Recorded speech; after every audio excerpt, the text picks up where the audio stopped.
Assalamualaikum warahmatullahi wabarakatuh. Anak-anak sekalian, pada kesempatan kali ini kalian lanjutkan pembahasan untuk latihan soal sigap yang kedua. Nah, untuk permasalahan yang pertama, silahkan kalian cek pekerjaan kalian terkait dengan nilai perbandingan trigonometri pada segitiga siku-siku yang diaplikasikan dengan suatu permasalahan yang terkait dengan sudut elevasi. Nah, elevasi itu berarti sudut yang kalian bentuk saat mata kalian melihat ke atas. Ya, kalau mata kalian lurus kan di depan, kemudian kalau melihat benda yang di atas kan berarti akan terbentuk sudut elevasi. Nah, permasalahannya seperti ini. Andi mengamati pohon cemara dengan sudut elevasi 45 derajat. Nah, kemudian ini ya sudutnya elevasi 45 derajat. Nah, kemudian jarak Andi dan pohon cemara itu 75 meter. Kemudian, jika jarak mata Andi dan tanah 130 cm, kalian diminta menentukan tinggi pohon cemara.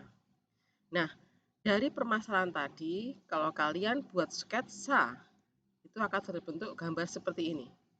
Ya, di sini kalian bisa melihat adanya segitiga siku-siku. Nah, maka untuk menemukan berapa tinggi pohon cemara, kalian harus menemukan dulu H ini berapa.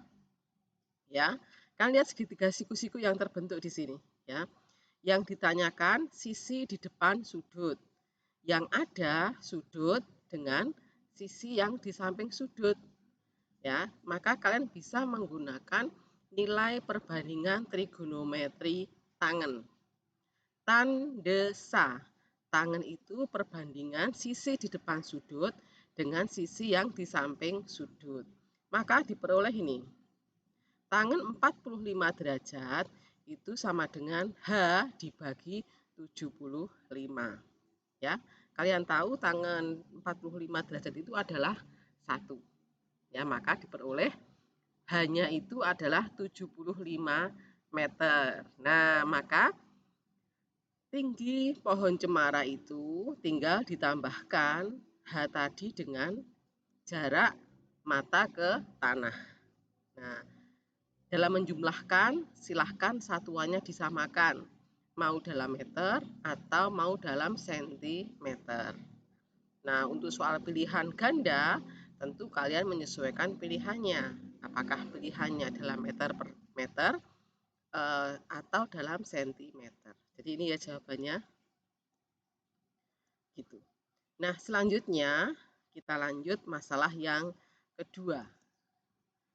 Masih terkait dengan nilai perbandingan trigonometri ya.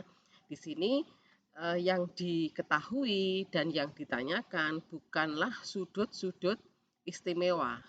Namun kalian sudah mengenal rumus sudut yang berelasi. Ya, dan kalian tidak perlu menghafalkan satu persatu, cukup kalian pahami kunci-kuncinya ya. Dari yang diketahui ini, sinus 26 derajat adalah 3 dibagi 10. Itu kuncinya. Tentu nanti 26 derajat itu akan digunakan untuk menyelesaikan permasalahan. Maka dari yang ditanyakan ini, kosinus 154 derajat, sini kosinus 296 derajat, itu kalian uraikan sehingga nanti muncul sudut 26 derajat. Gitu ya. Nah, sekarang kalian uraikan satu per satu. Kosinus 154 derajat, kalian tahu bahwa 150 derajat adalah sudut di kuadran 2. Ya. Dikurangi kosinus 296 itu sudut di kuadran 4. Nah, kalau seperti ini, kalian uraikan berdasarkan sumbu yang mendatar atau yang vertikal. Yang mendatar itu berarti yang 360 derajat atau 180 derajat ya. Nah, tentunya kalau 154 kalian gunakan yang 180. Nah, dikurangi berapa? Dikurangi 26. Nah, kemudian 296 kalau kalian menggunakan yang 360 derajat ya tidak apa-apa, tetapi kan tidak 26. Kalian bisa menggunakan 270 derajat ya. Ditambah 26 gitu ya. Nah, kemudian kalian tahu bagaimana cara menghafalkan rumus sudut berelasi. Kalau kalian menggunakan sumbu yang mendatar yang 180 atau 360 derajat, maka nilai perbandingan trigonometrinya itu tetap. Tetap itu artinya kosinus tetap kosinus, sinus tetap sinus, tangen tetap tangen, dan seterusnya. Nah, sementara kalau kalian menggunakan penjabaran dengan sumbu yang vertikal, yaitu yang 90 derajat atau 270 derajat, maka berubah. Berubahnya bagaimana? Kalau itu kosinus menjadi sinus. Kalau perbandingan trigonometrinya sinus menjadi kosinus, tangen menjadi kotangen. Seperti itu pasangan-pasangan berubahnya, ya. Nah, sekarang kita lihat hasilnya. Tadi 180 kurangi 26. Berarti tetap menjadi kosinus, ya, ini. Tetap menjadi kosinus. Nah, ini. Kosinus 26, kosinus dari sudut lancipnya, ya. Terus negatifnya dari mana? Kan bisa menghafalkan ini. All sin tang cos, ya. Jadi di kuadran 1 semua nilai perbandingan trigonometri bernilai positif. Di kuadran 2 yang positif adalah sinus. Tentu beserta temannya sinus. Siapa temannya sinus? Temannya sinus adalah 1 dibagi sinus. Atau 1 dibagi sinus adalah kosekan. Nah, kemudian yang di kuadran 3, tangen beserta temannya tangen, yaitu 1 per tangen. 1 dibagi tangen itu adalah kotangen. Itu ya. Nah, berikutnya lagi di kuadran 4, yang positif adalah kosinus beserta temannya sinus, yaitu beserta temannya kosinus, yaitu seperkosinus. Nah, seperkosinus itu adalah apa? Sekan. Gitu ya. Nah, jadi ini di kuadran 4 kosinusnya positif ya, sehingga berubah dan positif. Maka menjadi ini. Menjadi ini. Ya. Cos menjadi sinus 26 ya. Tidak negatif karena di kuadran 4 kosinusnya bernilai positif. Pengurangan di sini bukan karena negatif tetapi karena memang soalnya adalah dikurangi kosinus 296. Sudah ya. Sekarang sudutnya sudah 26 derajat. Nah, sudah sesuai yang diketahui. Nah, sinus 26 derajat ada diketahui. Namun, untuk kosinusnya kan belum ada. Maka kalian cari. Tempatkan pada segitiga siku-siku. Nah, sinus 26, 3 dibagi 10 ya. Sin demi sinus depan bagi miring. Cos sami kosinus samping bagi miring. Maka dengan menggunakan teorema Pitagoras, kalian tahu sisi yang di samping sudut itu sebesar akar 91. Sehingga kalian tahu kosinus 26 itu adalah akar 91 dibagi 10. Nah, kemudian silahkan disederhanakan, hasil akhirnya disesuaikan dengan pilihan yang ada. Gitu ya. Nah, demikian penjelasan terkait dengan penggunaan rumus sudut berelasi. Kita lanjutkan di permasalahan berikutnya. Permasalahan yang ketiga. Permasalahan yang ketiga itu terkait dengan segitiga, juga perbandingan trigonometri. Nah, kemudian kalian perhatikan yang diketahui di sini bahwa sudut A-nya itu adalah 60 derajat. Ya. sudut B-nya 30 derajat. Sementara jumlah sudut dalam suatu segitiga itu 180 derajat. Mau tidak mau tentu sudut C-nya itu adalah siku-siku. Ya, jadi ABC adalah suatu segitiga siku-siku di C, siku-sikunya. Nah, sehingga saat kalian mau mencari panjang AC, dilihat apa yang ada. Apa yang ada, apa yang diketahui. Yang diketahui di sini kalau kalian menggunakan 60 derajat, berarti yang di depan sudut itu 8. Ya. Kemudian yang ditanyakan yang di sini. Sehingga kalian bisa menggunakan tangan 60 derajat itu ini ya. Depan sudut itu adalah BC dibagi yang di samping sudut AC ya. Sehingga kalian peroleh ini ya, pertama. Namun di sini kan penyebutnya akar 3. Akar 3 itu adalah irasional, maka perlu yang namanya dirasionalkan penyebutnya sehingga hasil akhirnya adalah ini. Biasanya dalam satu soal pilihan ganda, pembuat soal tidak membuat pilihan di mana penyebutnya itu masih berupa irasional. Cukup jelas bukan ya?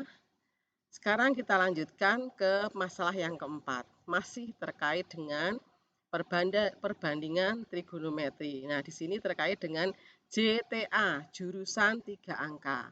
Nah, pada intinya nanti akan mengarah kepada rumus-rumus yang terkait pada segitiga sketsa kalian. Maka untuk masalah seperti ini harus kalian buat sketsanya. Nah, untuk 0 derajatnya itu adalah utara. Ini terkait dengan jurusan 3 angka. Jadi perjalanannya dari utara kemudian ke kanan. Gitu ya. Sekarang, sebuah kapal berlayar dari pelabuhan A ke pelabuhan B dengan jurusan 3 angka 120 derajat. Kalian buat titik A di sini, buat utaranya.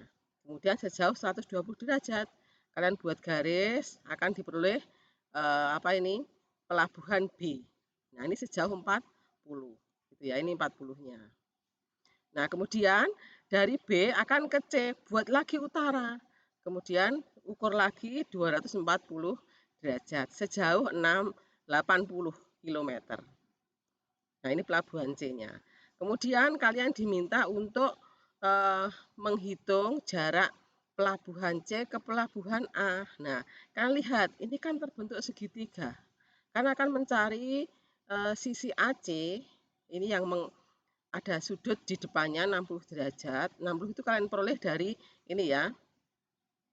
Dari mencari dari apa yang ada ini tadi, kemudian kalian terapkan aturan-aturan sudut sehingga kalian peroleh yang di dalamnya adalah 60 derajat gitu ya. Yang penting kalian tahu bahwa garis lurus itu sudutnya 180 derajat.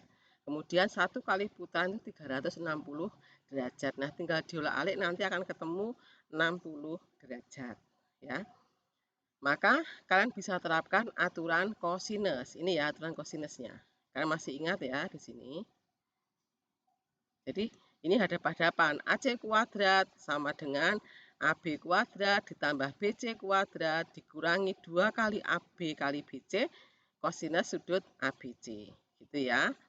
Nah, silahkan kalian substitusikan nilai-nilainya sehingga diperoleh 4.800. Maka AC itu adalah akar 4.800.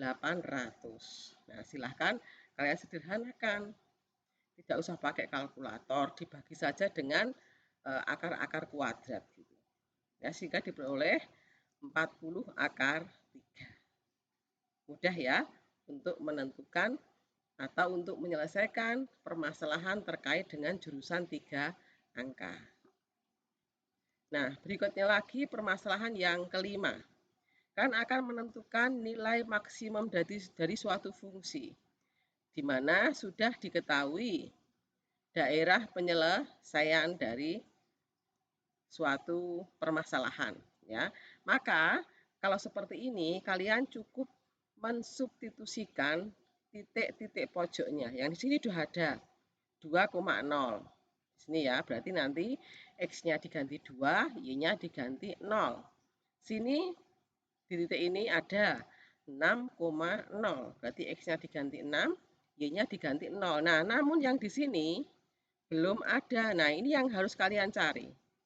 Kalian akan mencari perpotongan dua garis ini, sehingga harus kalian cari persamaan garis masing-masing. Gitu ya, kalian cari.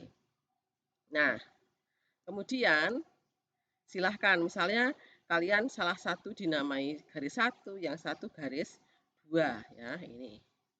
Misalnya garis 1, sudah seperti yang kalian pelajari di pembahasan sigap 1 ya. Ini berarti 4X ditambah 2Y sama dengan 4 kali 2. Maka ini garis kedua dengan cara yang sama diperoleh ini. Kemudian dipotongkan. Kalian gunakan cara penyelesaian sistem persamaan linier dua variabel. Bisa menggunakan cara eliminasi dan substitusi. Sehingga diperoleh nilai Y-nya ini 8 dibagi 3, kemudian nilai X-nya 2 dibagi 3. Nah, setelah itu kalian substitusikan ke fungsinya, ya.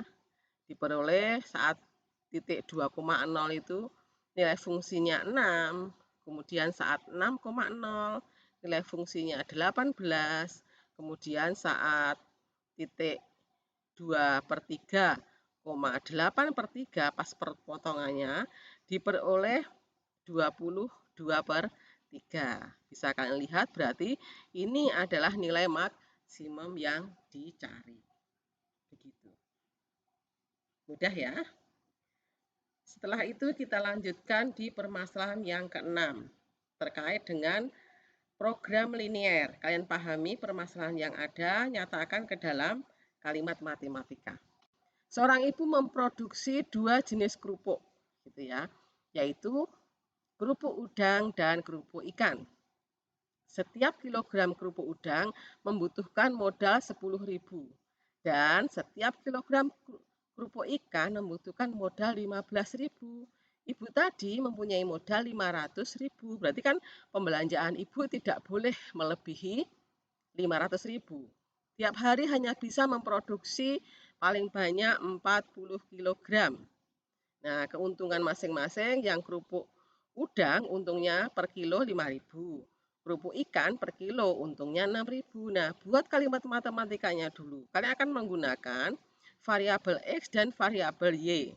Kalian misalkan ya. Jadi, X itu misalkan banyak produksi kerupuk udang dalam satuannya kilogram. Kemudian Y itu banyak produksi kerupuk ikan. Nah, kalian terjemahkan tadi ya di sini. Berarti kan tidak boleh melebihi 500.000 tadi uangnya ibu. Kalian sederhanakan ke bentuk yang paling sederhana. Kemudian persamaan yang kedua bisa kalian dapatkan ini. X ditambah Y kurang dari atau sama dengan 40. Karena apa? Karena ini paling banyak hanya bisa memproduksi 40 kg. Itu ya. Nah, kemudian kalian lanjutkan penyelesaiannya. Nah, tentu di sini masih ada ini ya, pertidaksamaan yang selalu digunakan karena yang dibicarakan itu mesti yang positif. Jadi X-nya yang positif atau 0 ya. Y juga lebih dari atau sama dengan 0. Kalian buat garisnya. Persamaan garis ini dan persamaan garis ini. Kemudian sesuaikan arsirannya. Seperti tadi kalian substitusikan titik-titik pojoknya tadi, ini dicari perpotongannya tentunya ke fungsi objektifnya. Ini 5.000X ditambah 6.000Y. Karena apa? Karena keuntungannya masing-masing adalah 5.000 dengan 6.000. Yang untuk udang itu 1 kilo untungnya 5.000. Kemudian yang kerupuk ikan 1 kilonya untung 6.000. Gitu. Ya. Kita lanjutkan. Maka di sini kalian akan peroleh di titik pojoknya di sini ya, pojoknya. Yang pertama dapat 200.000, 220.000, di sini 200.000. Maka mana yang memberikan keuntungan maksimum? Yang ini, yang 220.000 rupiah ya. Gitu. Sehingga keuntungan maksimumnya bisa diperoleh 220.000 rupiah. Ya, yaitu dengan apa ini? Memproduksi 20 kg kerupuk udang dan 20 kg kerupuk ikan. Gitu ya. Baik, selanjutnya sekarang terkait dengan sistem persamaan linier. Namun di sini kalian diminta untuk menentukan matrik yang sesuai. Di sini tidak dibahas sampai hasil akhir, namun di sini mengingatkan kembali kepada kalian terkait dengan wujud matriknya. Ya, di sini. Nah, ini ada permasalahan. Ainun, Nia, dan Nisa pergi bersama-sama ke loka buah. Ainun membeli 3 kg apel, 2 kg anggur, 1 kg jeruk. Harganya 50.000. Ya, di sini kalau kalian misalkan X-nya itu harga 1 kg apel, kemudian Y-nya harga 1 kg anggur, Z-nya harga 1 kg jeruk, maka dari kalimat yang pertama tadi kalian boleh persamaan ini. Ya, 3X ditambah 2Y ditambah Z sama dengan 50.000. Kemudian, Nia membeli 3 kg apel, 1 kg anggur, dan 1 kg jeruk harganya 40.000. Nah, ini dapatnya ini. 3X ditambah Y ditambah Z sama dengan 40.000. Kalimat berikutnya, Nisa membeli 1 kg apel, 3 kg anggur, dan 2 kg jeruk, harganya Rp70.000. Jadi persamaan yang ketiga. Maka dari 3 persamaan ini, karena kalian mau menentukan berapa X, Y, dan Z-nya ini, yang ditanyakan kan ini. Tentukan harga 2 kg apel, 3 kg anggur, dan 4 kg jeruk. Berarti diterjemahkan menjadi 2X ditambah 3Y ditambah 4Z. Maka kan harus tahu dulu berapa X, berapa Y, dan berapa Z. Nah, ini kan membentuk suatu sistem, namanya sistem persamaan linier 3 variabel. Silahkan.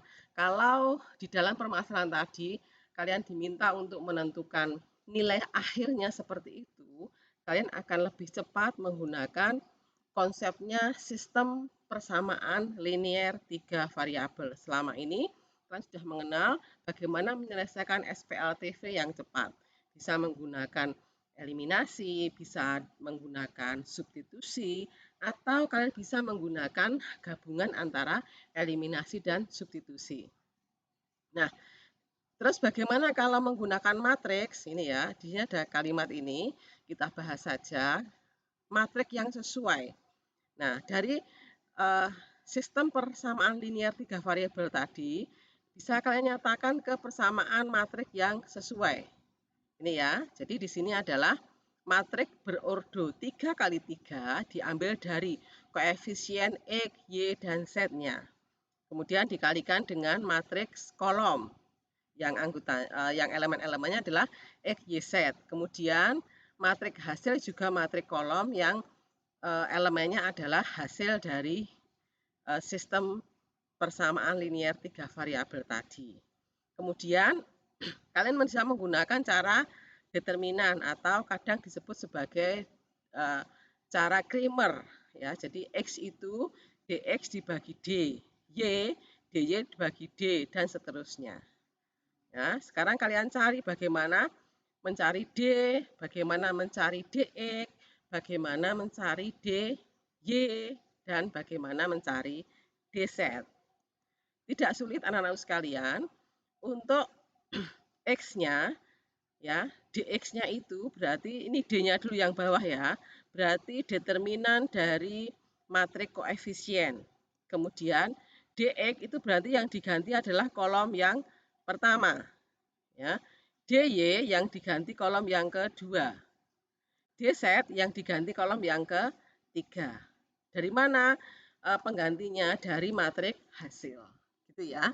Jadi ini tidak mungkin terus ditanyakan hasil akhirnya, karena kalau ditanyakan hasil akhirnya dan kemudian kalian menentukan menggunakan matriks, menyelesaikan menggunakan matriks, tentu waktu yang kalian gunakan akan semakin lama. Kalian berarti tidak jeli dalam memilih langkah penyelesaian.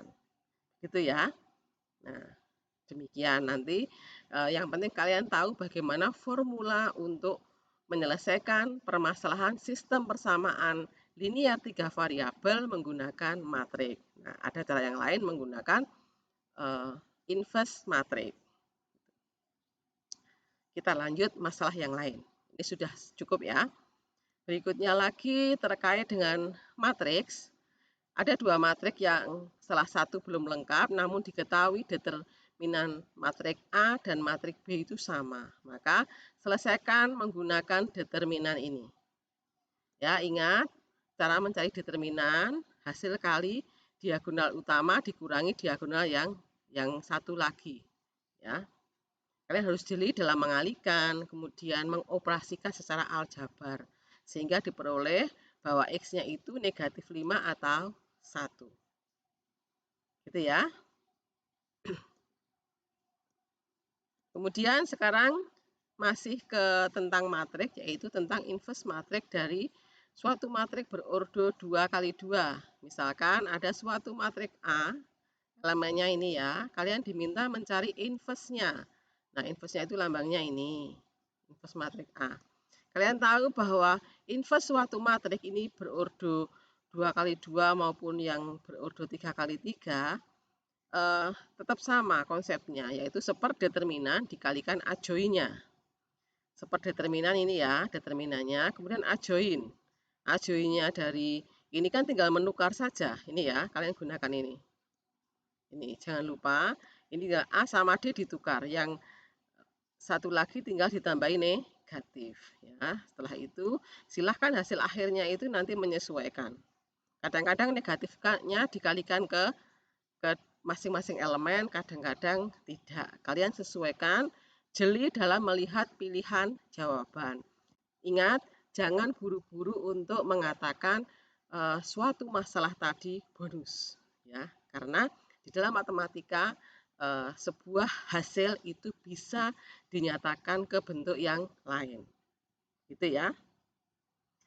Baik, kita lanjutkan ke permasalahan yang terakhir, yaitu terkait dengan barisan geometri. Diketahui suku ketiganya itu adalah 18. Suku ketiga 18, kemudian suku ke-6 itu adalah 486. Tentu kalian tahu bahwa dari yang diketahui tadi tentu menjadi jalan untuk menyelesaikan permasalahan.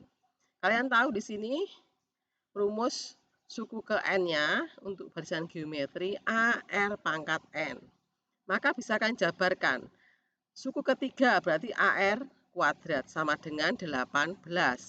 Suku ke-6 berarti AR pangkat 5. Nah, kalian dari persamaan 1 bisa substitusi ke persamaan 2. Ya. Ini bisa mempermudah, pangkat 5 itu bisa terurai menjadi pangkat 2 dengan pangkat 3 sehingga AR kuadratnya sudah bisa diganti dengan 18. Gitu ya.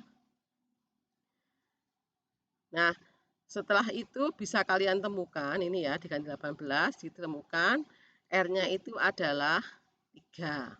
Maka silahkan kembali ke salah satu persamaan, mau persamaan 1 atau persamaan 2 boleh. Sehingga nanti akan diperoleh nilai A, suku pertama.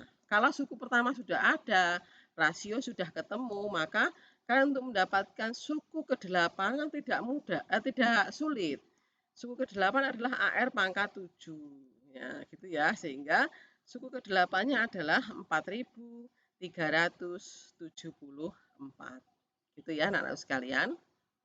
Nah, semoga apa yang kita bahas bersama-sama ini cukup jelas dan membantu belajar kalian. Silahkan kalian cek jawaban kalian. Bagian-bagian yang memang masih perlu diperbaiki, silahkan untuk diperbaiki dan kesalahan yang pernah dilakukan tidak terulang kembali. Anak-anak sekalian, selamat belajar, tetap semangat. Assalamualaikum warahmatullahi wabarakatuh.